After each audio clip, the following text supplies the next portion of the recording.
Hi everybody, welcome to another Storytime with Sid. It is me, Sidney of Hightower, as it is every week, and I'm coming at you again with another story. Yeah, Storytime with Sid. Yeah. Maybe I should get an intro. Anyway, welcome to their story. My name is Sidney of Hightower, of course, and I'm very excited for the story this week because this week is interesting. It says in the title of the story that this is a tale from the 1867 Paris Exposition, which is fascinating to me because I didn't know how modern these fairy tales were, and to know that some of them came from the 18th century is fascinating. So this is really going to be interesting to delve into. This one's called the Wood Nymph, which makes me excited because I have a lot of wood nymphs as friends, so maybe I'll see one of their ancestors in here or something. Or them. You never know. We live forever. Anyway, the story this week is the Wood Nymph. We're going to the exposition in Paris. Now we're there. What speed, what haste. Without any kind of sorcery, we traveled by steams, on ships, and along railways. Our time is in the time of fairy tales.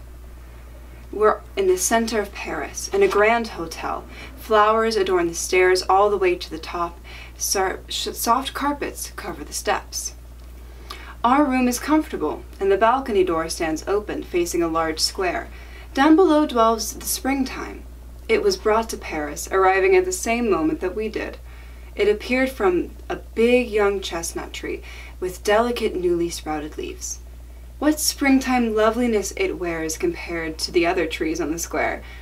One of them has passed completely from the ranks of living trees and is lying down, pulled up by its roots and tossed to the ground. In the spot where it once stood, a fresh chestnut tree will be planted to grow.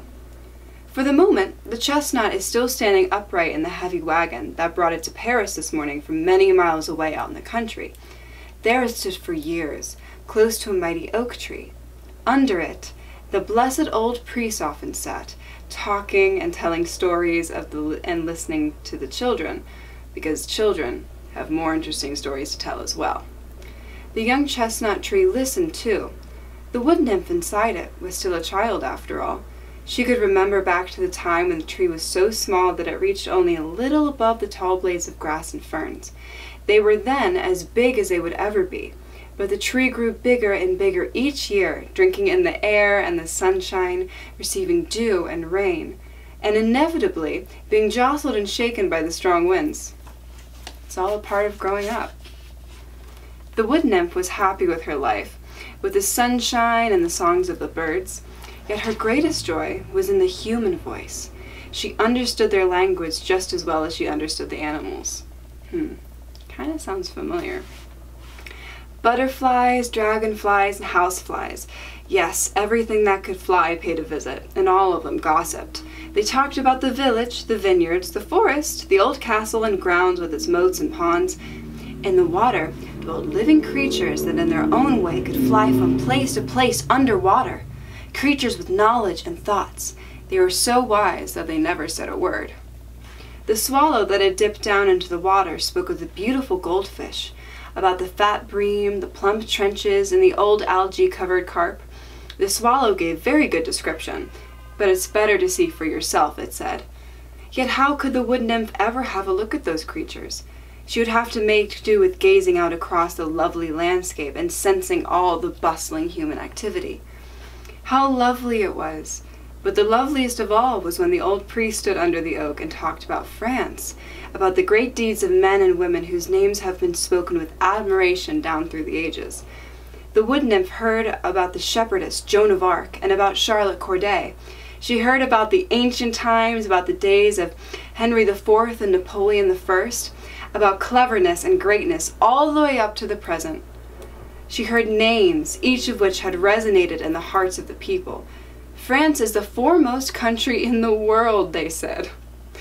And there, the seat of genius was the front of liberty. The village children listened reverently. The wood nymph did no less. She was a pupil along with all the others. She saw in the shape of sailing clouds image after image of what she was hearing. The clouds in the sky were her picture book. She felt so happy in beautiful France, yet she had a feeling that the birds, in fact all the creatures that could fly, were much more blessed than she was. Even the housefly could look around, see far and wide, far behind the Wood Nymph's vision. France was so vast and grand, she only saw a small patch of it. The land stretched out into the world with vineyards, forests, and great cities, and Paris was the grandest and mightiest of all. The birds could fly there, but she never could. Among the village children there was a little girl, so ragged, so poor, but so lovely to look at.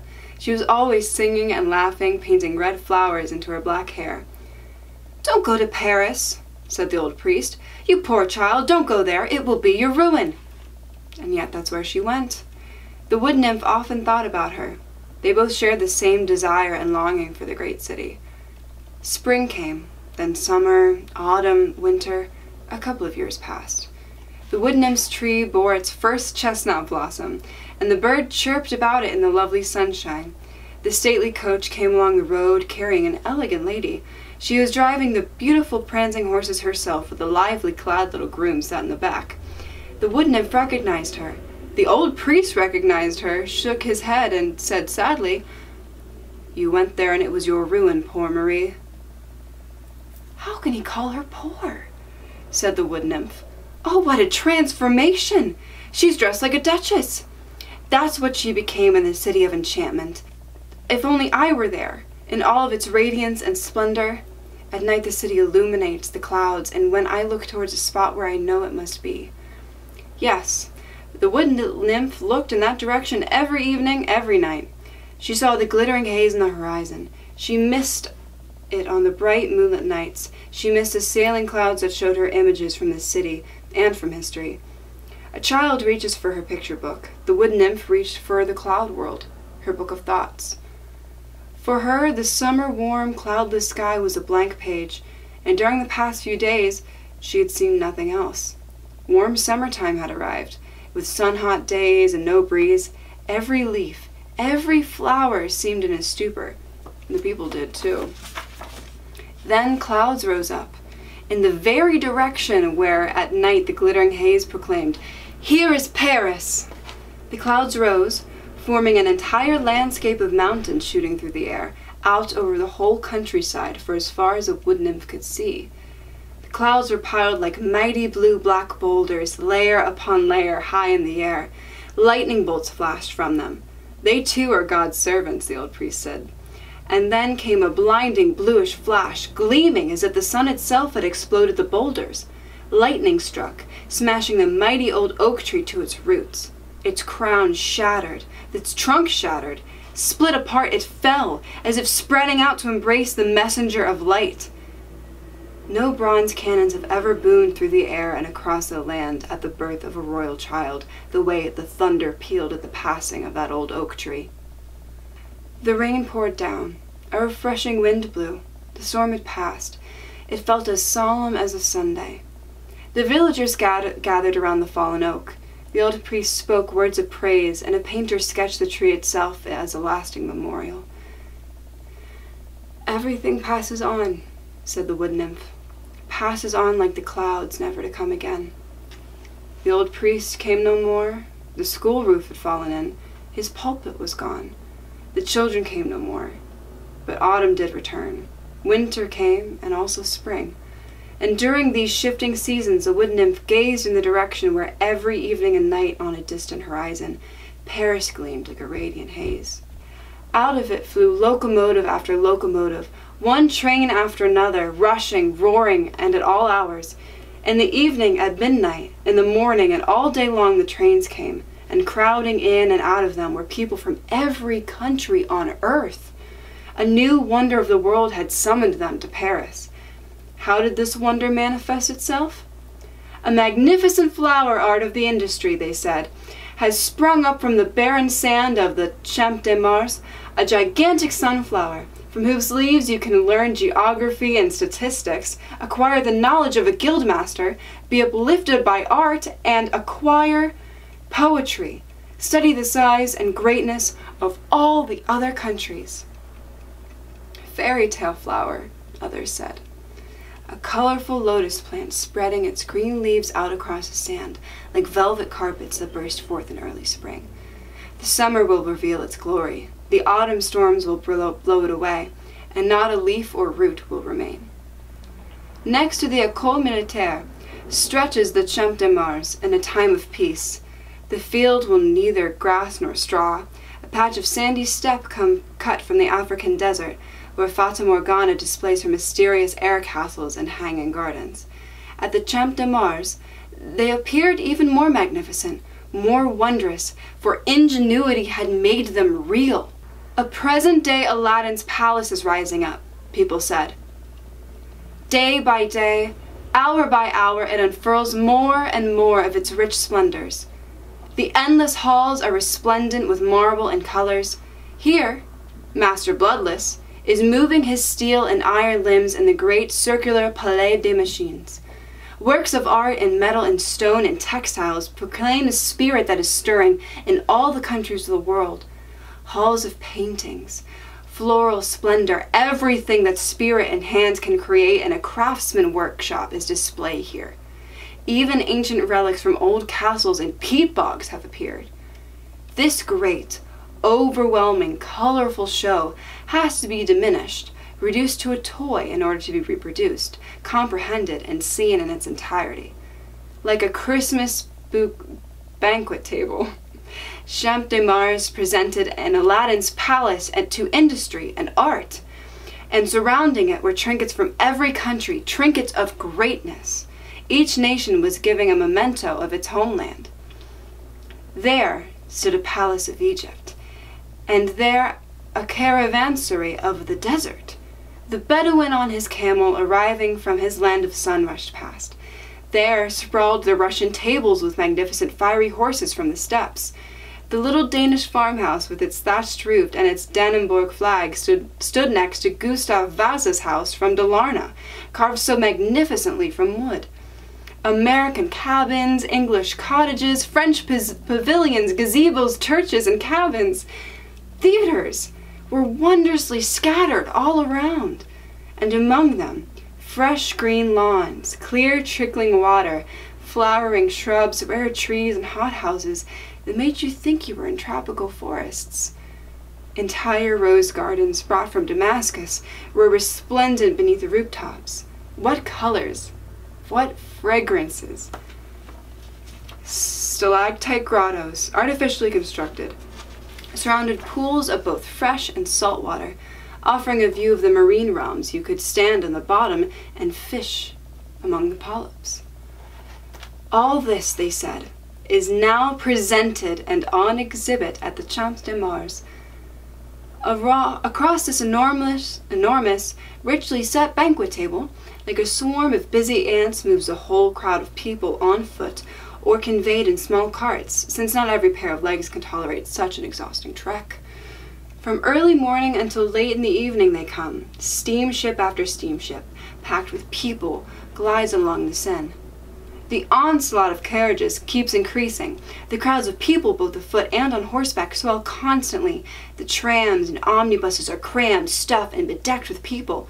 All these currents are moving towards one goal: the Paris Exposition. All the entrances are resplendent with the flag of France, while around the buildings that house the Bazaar of Nations, banners flutter from every country. The Palais des Machines hums and buzzes melodies, chime from the bells of towers. Organs play inside, and churches' hoarse, nasal songs blend together from the cafes of the East. It's like a kingdom of Babel, a Babel of tongues, a wonder of the world. Assuredly, that's the way it was. That's what all the reports said, and who hadn't heard those? The Wood Nymph knew everything that had been about in the new wonder in the city. "Fly off, you birds, fly off and have a look, then come back and tell me," was the Wood Nymph's plea. Her longing swelled into a wish and became her life's desire. And then, in the silent, still night, the full moon gleamed. And out of its disk the Wood Nymph saw a spark fly. It fell, glittering like a shooting star, and in front of the tree, whose branches shook as if pitched by a storm, stood a magnificent, luminous figure. It spoke in tones as soft and strong as the trumpets of Judgment Day, that will restore life with a kiss, summoning to judgment. You will go to the city of enchantment. There you will take root, sense the rushing currents, the air and sunlight. But your lifetime will be shortened. The number of years you could have expected out here in the open will be reduced to a paltry sum of years. You poor wood nymph, it will be your ruin. Your longing will grow, your cravings, your demands will become stronger. The tree itself will become a prison for you. You will abandon your husk, abandon your nature, to fly out and mix with the human beings. Then your years will dwindle to half the lifetime of a mayfly, to a single night. The flame of your life will be blown out. The tree's leaves will wither and vanish, never to come again. That was this tune. That was its song, and the light disappeared. But the wood nymph's longing and desire did not. She trembled with anticipation and the fever of intuition. I'm going to the city of cities, she rejoiced. Life is just beginning, billowing like a cloud. No one knows where it will lead. At daybreak, when the moon turned pale and the clouds crimson, the hour of fulfillment arrived. The words of the promise were redeemed. Men appeared with spades and poles. They dug around the roots of the tree, deep down underneath. A cart drove up, pulled by horses. The tree's roots and the clump of earth that contained them were pulled up and wrapped in reed mats, almost like a warm foot muff. Then the tree was set on the cart and lashed tight. It was off on a journey to Paris.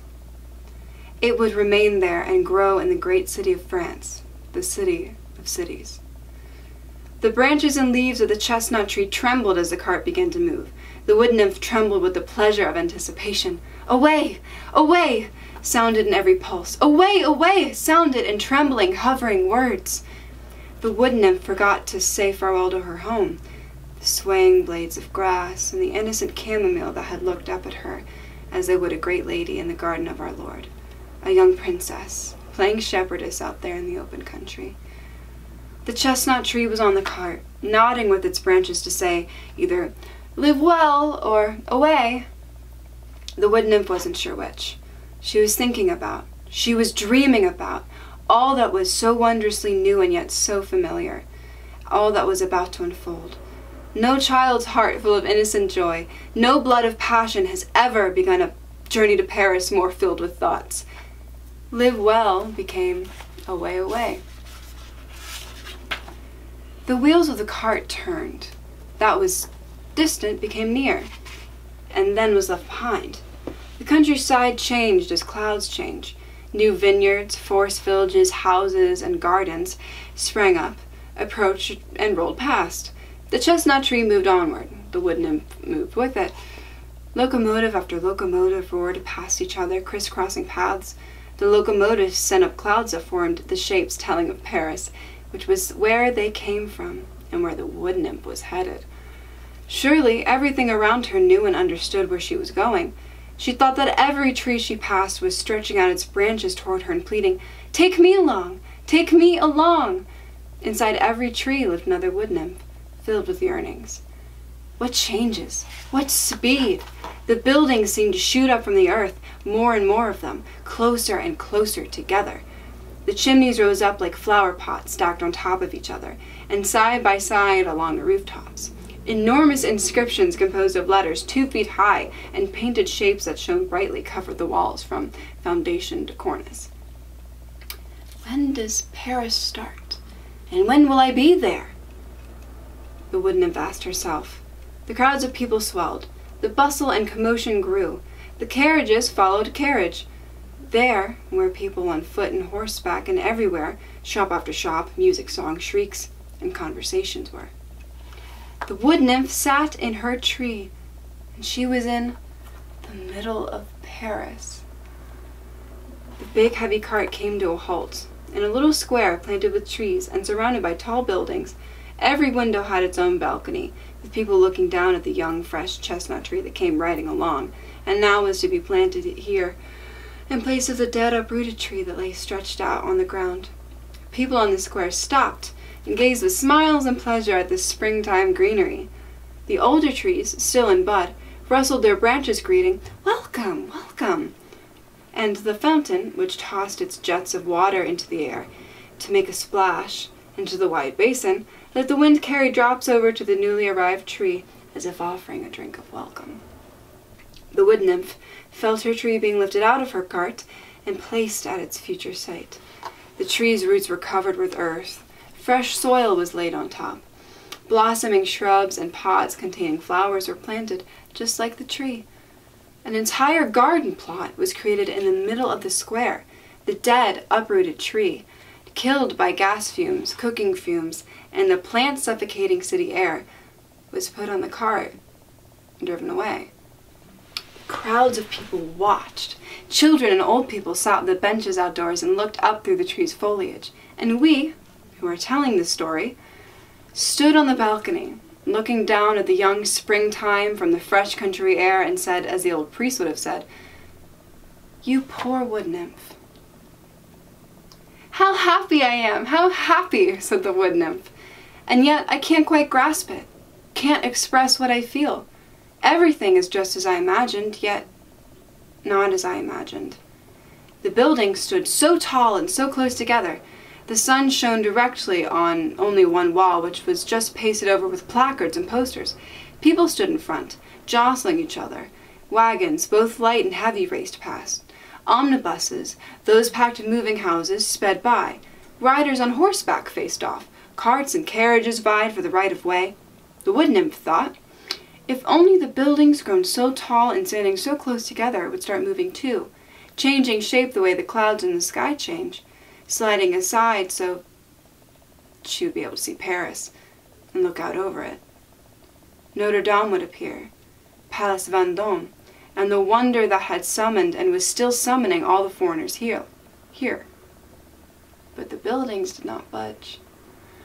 It was still daylight when the lamps were lit, and the gaslight streamed from the shops shining through the branches of the tree. It was like summer sunshine. The stars overhead appeared, the same ones the wood nymph had been seeing back home.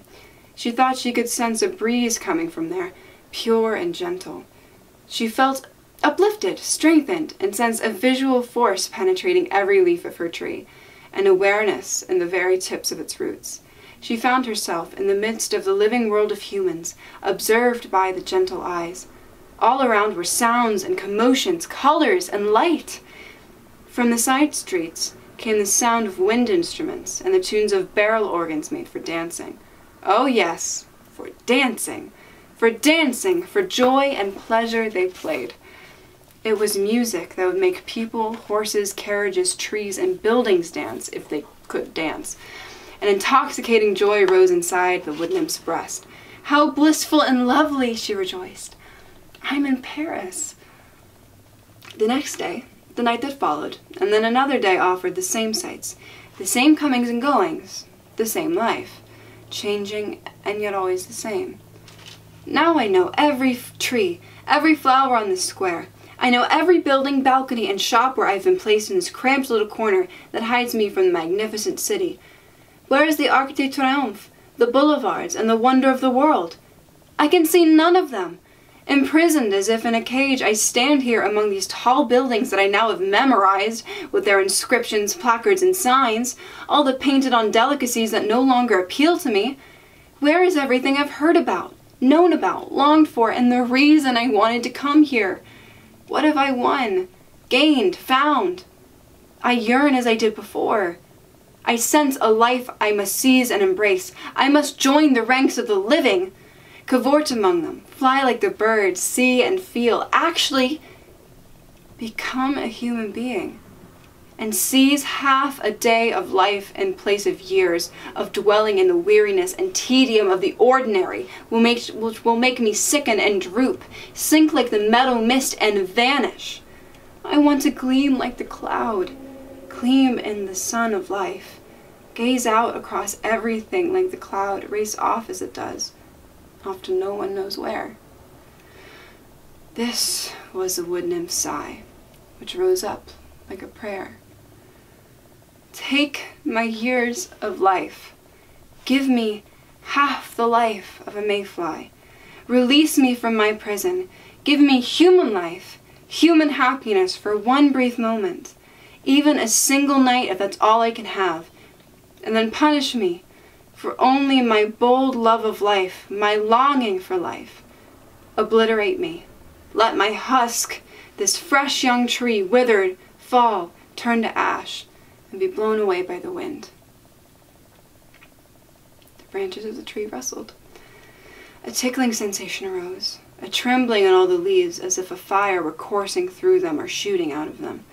A stormy gust blew through the tree's crown, and in the midst of it a female shape rose up, the wood nymph. The next moment she was sitting under gaslit leafy branches, young and lovely, like poor Marie, whom it was said the big city would be a ruin. The wood nymph sat at the foot of the tree, next to her house door, which she had closed and then thrown away the key. So young and so lovely. The stars looked at her. The stars winked. The gas lamps looked at her, glittered and blinked. How slender she was, yet so sturdy. A child and yet a full-grown maiden. Her clothing was silken green as the fresh unfurled leaves in the tree's crown. Her nut-brown hair hung in a half-open chestnut blossom. She looked like the goddess of spring. For only a brief moment did she sit there, motionless. Then she jumped up, and with the speed of a gazelle she raced off around the corner.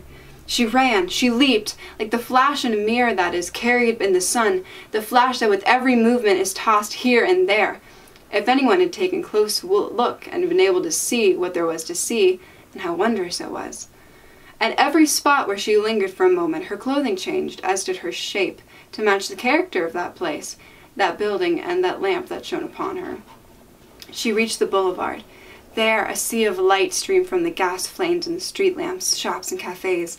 There the trees stood in rows, young and slender, each hiding its wood nymph from the rays of the artificial sunlight.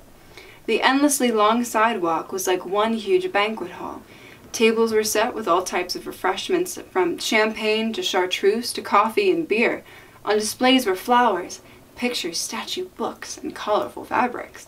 From amid the throngs beneath the tall building, she looked out across a terrifying stream in the middle of the rows of trees. There surged a river of carriages, cabriolets, coaches, omnibuses, hansom cabs, gentlemen on horseback, and marching regiments. A person risked life and limb by crossing over the opposite shore. Now, a Bengal light flared, and the gas light was even brighter. Suddenly, a rocket shot skyward. Where did it come from? Where was it going? This was undoubtedly the great highway of the world's greatest city. Here, soft Italian melodies resounded over the Spanish songs, accompanied by the clack of castanets. But loudest of all, drowning out everything else, were the music box tunes of the day. The tingling can-can music that Orpheus never knew, nor was it ever heard by the beautiful Helen. Even the wheelbarrow would have danced on its wheel if it could have managed to dance at all.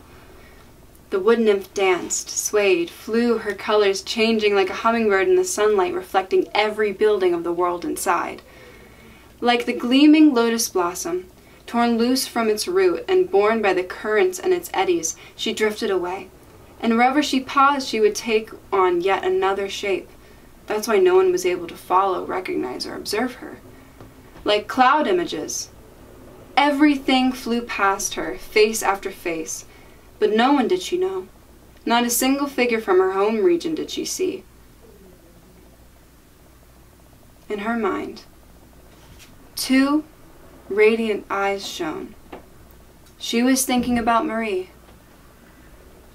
Poor Marie. The ragged, happy child with the red flower in her black hair. She was there in the great city, rich and radiant like the time she drove past the priest's house and the wood nymph's tree, the old oak tree.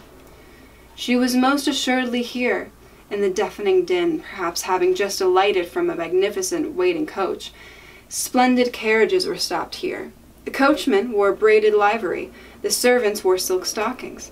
The noble passengers stepping out were all women, richly attired ladies. They walked around the open gates and up the wide staircase that led to the building with marble white pillars. Could this be the wonder of the world? Marie must be here. Sancta Maria, they sang inside. The fragrance of incense came billowing out from the high painted gilded arches where semi-darkness swelled. This was the Magdalene Church. Dressed in black attire, made from the costliest fabrics, tailored in the latest and highest fashion, the elegant feminine world glided across the polished floor. Their crests were engraved on the silver clasps of the velvet-brown prayer books and embroidered on the fine, strongly perfumed handkerchiefs trimmed with costly Brussels lace. Some of the women knelt in quiet prayer from the altars. Others sought confessionals. The Wood Nymph felt uneasy and alarmed, as if she set a foot in a place she could not enter. This was a home of silence, a great hall of secrets, where everything was whispered and soundlessly confided. The Wood Nymph saw herself enshrouded in a silk and veil, her figure resembling that of the other wealthy high-born women. Was each of them a child full of yearning like herself? A sigh, so painfully deep, was heard. Did it come from the confessional corner or from the Wood Nymph's breast? She drew the veil more closely around her. She was breathing in the church incense and not fresh air. This was not a place for her longing. Away, away, flee without rest. The mayfly does not rest. Her flight is her life. She was once again outside, beneath the glittering glass candelabras near the magnificent fountains. Yet all the torrents of water do not have the power to rinse away the innocent blood shed here. Those were the words that were spoken. Foreigners stood there, conversing loudly and animatedly, the way no one had dared the great hall of secrets that the Wood Nymph had just left. The great stone slab was turned and lifted. She did not understand. She looked at the open stairs descending into the depths of the earth. They led downward, away from the starry night air, away from the sun-gleaming gas flames that were for the world of the living. "I'm afraid," said one of the women standing there. "I don't dare go down inside, nor do I care to see the splendor below. Stay here with me." "And go back home," said the man. "Leave Paris without seeing the most remarkable, truest wonder of the day, created by the ingenuity and will of one man." "I'm not going down there," was the reply. "Wonder of the day," he had said. The Wood Nymph heard it and understood. The goal of her greatest longing had been reached, and there was the entrance, down into the depths, beneath Paris. It was not as she had imagined, but she had heard him say that, and had watched strangers descend, and she followed them. The stairs were made of cast iron, spiral-shaped, wide, and comfortable. A single lamp was lit below, and another farther down. They were standing in a labyrinth of endlessly long, interesting halls and arched passageways. All the streets and lanes of Paris were here to see, as if in a dim mirror image. The names could be read, and each building above had its number below. Their roots shot out under the desert asphalt pavements that squeezed along a wide canal, with sludge gushing along. Higher up, fresh running water was conducted through an aqueduct, and above everything hung a network of gas pipes and telegraph wires. Lamps glowed in the distance, like reflections from the metropolis overhead. Now and then a great rumbling could be heard from above the heavy carts driving across the underground entrances. Where was the Wood Nymph? You've heard about the catacombs. They're nothing more than faint wisps compared to this new underground world, this modern-day wonder, the sewers of Paris. That was where the Wood Nymph now stood, and not at the World Exposition and jumped in Mars. Cries of amazement, admiration, and acknowledgement she heard. From down here, they said, health and long years of life are now made possible for thousands upon thousands above. Our age is the age of progress with all its blessings. So instead of seeing a wonder, she's seeing a wonder, which is indoor plumbing. It was the opinion of the humans, the worlds of the humans, but not of the creatures that had been born to and lived down there, the rats. They were squeaking from the crevice in a section of old wall, so loud and clear that the Wood Nymph could understand them.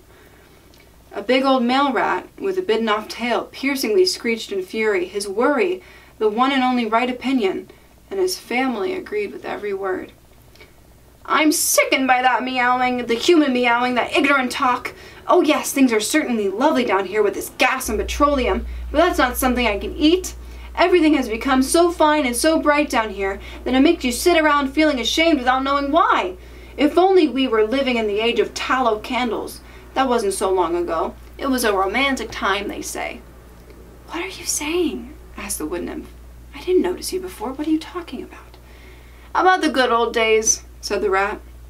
"Those gracious days of great-grandfather and great-grandmother Rat. Back then it was a grand occasion to come down here. It was a rat's nest to belong any and all of Paris. Mother Plague lived down here then.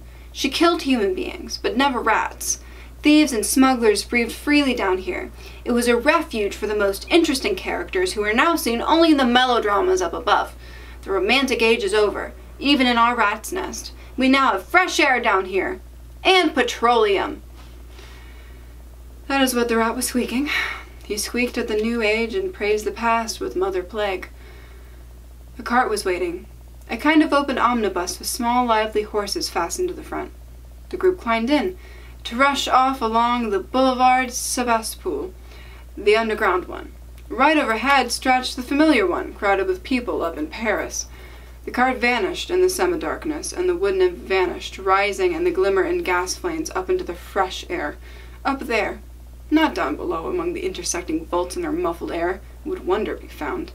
The wonder of the world, the one she was seeking in her brief lifetime.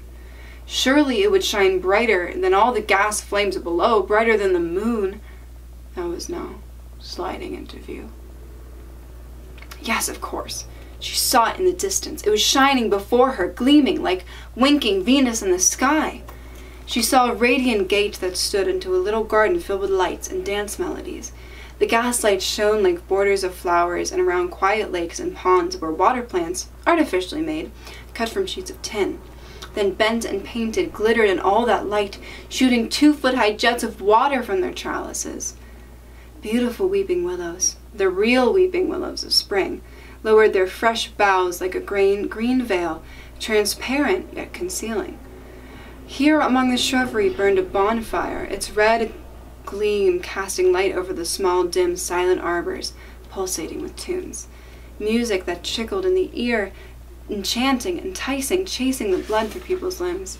She saw young women, beautiful and festively dressed, with guileless smiles and the light, laughing temperament of youth. A Marie, with a rose in her hair, but without a carriage or groom. How they surged, how they whirled about in their wild dance. What was up, what was down? As if bitten by a tarantella, they leaped.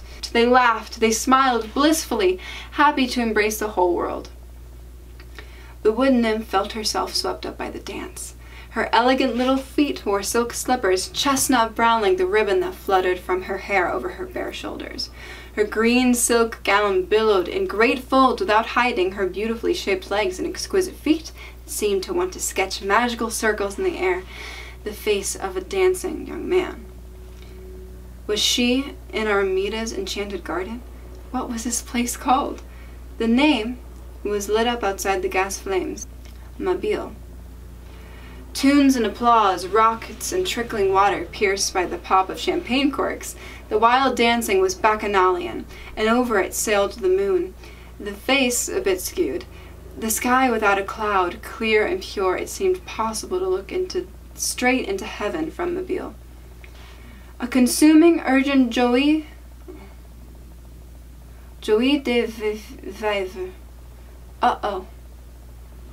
Shuddered through the Wood Nymph like the intoxication of opium. I guess we'll find out what that means later. Her eyes spoke, her lips spoke, but the words were not heard above the clamor of flutes and violins. Her dancing partner whispered words in her ear that rippled with time with the can-can. She didn't understand them. We didn't understand them. He stretched out his arm toward her, around her, embracing nothing but transparent, gas-filled air. The Wood Nymph was carried off by a current of air, the way wind carries a rose petal. From high above she saw before her a flame, flickering blaze atop a high tower. The fire gleamed from the object of her longing, gleamed from the red lighthouse at the Fata Morgana on Champ de Mars. That was where she was carried by the spring wind. She circled the tower, and the workers thought it was a butterfly they were watching descend, only to die, having arrived too soon. The moon glittered, and the glass lights and lanterns lit up the great buildings and the halls of nations scattered all around, illuminating the heights of the green lawns with the rocks so ingeniously man-made, where waterfalls pour down under the power of Master Bloodless. The caverns of the sea and the depths of the freshwater lakes, the realms of fish opened here. You were at the bottom of deep ponds. You were under the sea, a glass diving bell. Water pressed against the thick glass walls on all sides from above. Polyps, fathoms long, slithery and wriggling like eels, alive and quivering, intestines and arms seized hold, rose up and became rooted to the seafloor. An enormous, wary flounder lay nearby, indolently, comfortably spreading itself out. Over it crawled a crab like a giant spider, with shrimp darted past with speed and haste as if they were moths and butterflies of the sea. In the fresh water grew water lilies, reeds, and water gladioli. Goldfish were lined up like red cows in a field, all of them with their heads turned in the same direction, so the currents would enter their mouths. Thick, fat tenches stared at glass walls with dull-witted eyes. They knew they were at the Paris Exposition. They knew that in the barrels filled with the water had made quite difficult journey to come here. They had been land-sick on the train, the way people become seasick on the ocean.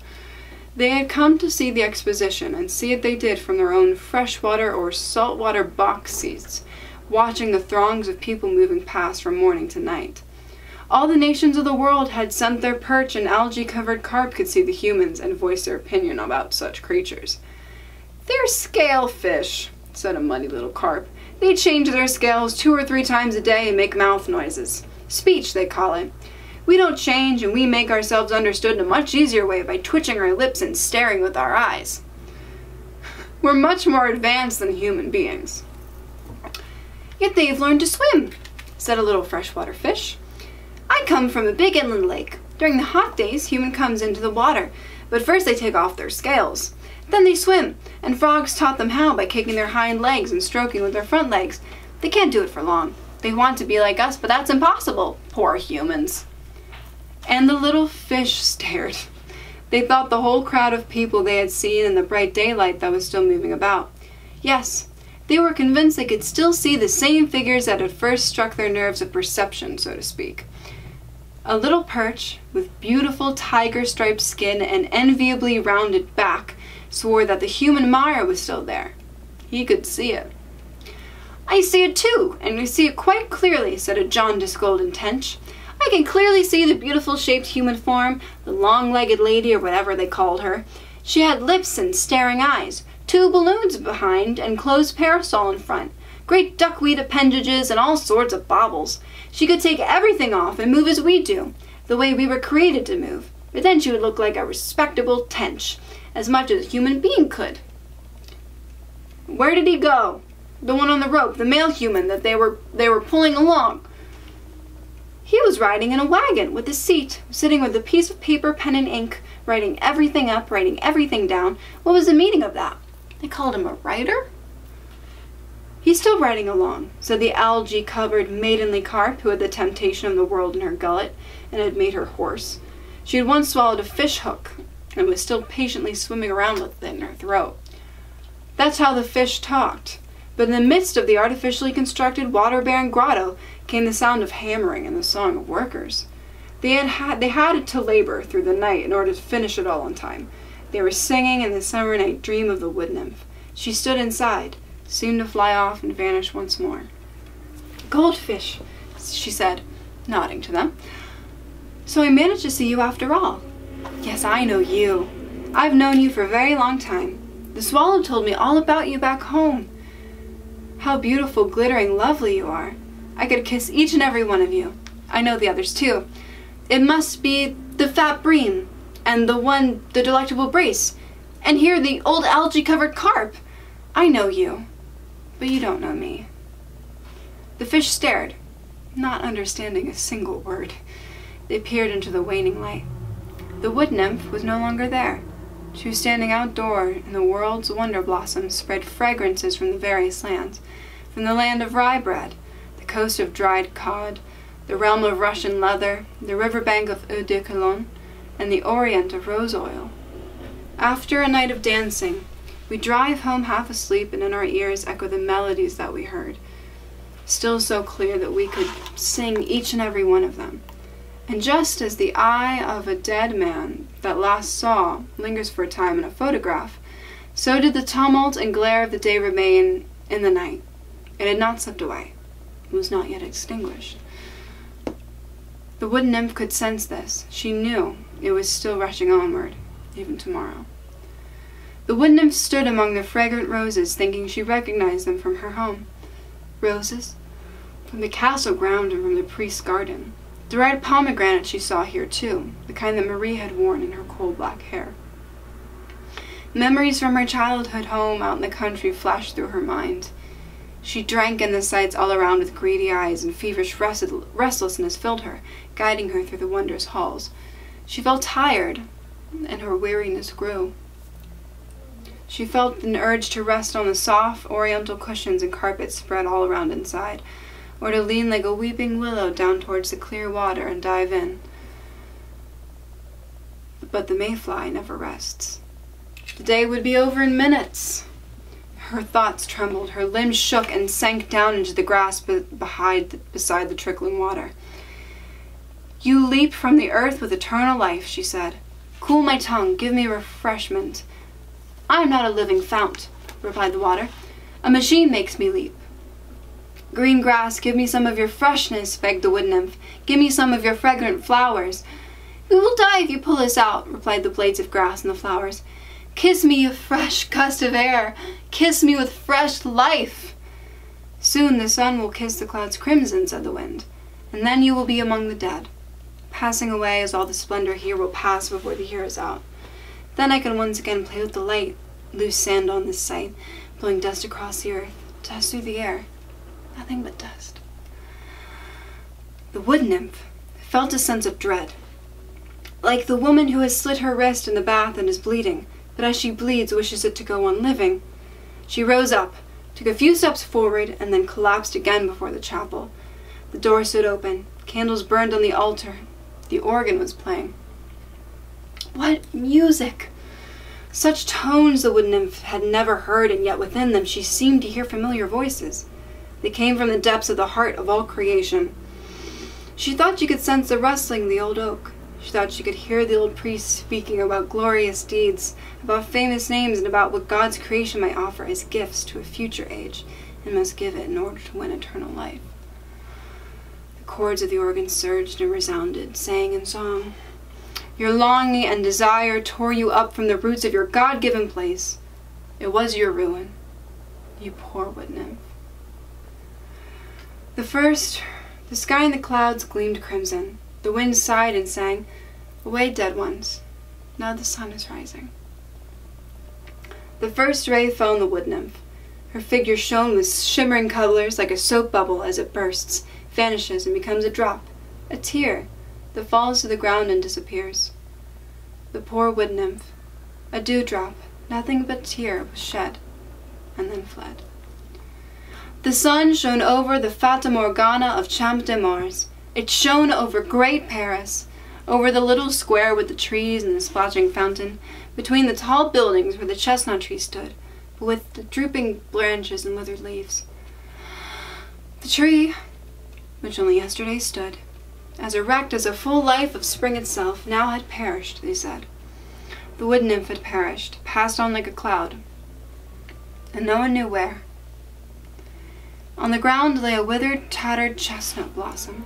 Not even the holy water of the church had the power to bring it back to life. A person's foot crushed it in the gravel. All this happened and was witnessed. We saw it ourselves during the Exposition in Paris in 1867, during our time, and the great wondrous time of fairy tales. And that was the story of the wood nymph. That was fascinating. It's interesting to hear mortals' perspectives on wood nymphs. Wood nymphs are beautiful creatures. I love them so much. They're some of my best friends. And I know that the wood nymph's life is directly, correlated to their tree. So if the tree is sick, the wood nymph gets sick. If the wood nymph gets sick, the tree gets sick. But the tree, you know, remains in one spot, while the wood nymph, while they can't travel far, they're a bit of homebodies, you see, they can still leave for a little bit and travel up to, you know, a few feet away. It's not like they're trapped in there forever, but I've never really thought about wood nymphs in cities before. I'm not really sure if there are any, to be completely honest. But that was certainly a good story to read. Sacrifices come and sacrifices go, and it's up for you to choose what you want to do with your life. No one can tell you otherwise, but if I were the wood nymph, I'm not sure what I would have picked either. Anyway, thank you for joining me for another story, and I hope to see you again next week. Okay, I love you guys. Stay happy, healthy, and safe.